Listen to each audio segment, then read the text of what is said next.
Zaburi ya 29.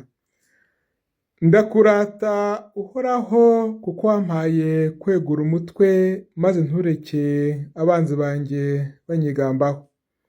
Uhoraho Mana yanjye naragutakiye maze urankiza. Uhoraho wanzamuye ikuzimu maze ungarurira kure nenda gupfa.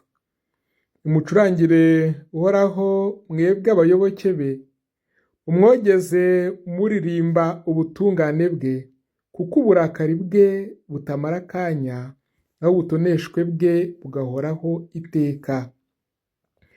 Ijoro ryose riba amarira gusa, ariko igitondo kigatangaza impundu z'ibyishimo. Jyewe mu mudendezo narimo naravugaga nti, nta giteze kumpungabanya bibaho. Uhoraho ku neza yawe wari wankiza ahirengeye, ariko ugeze aho umpisha uruhanga rwawe, maze ndakangarana.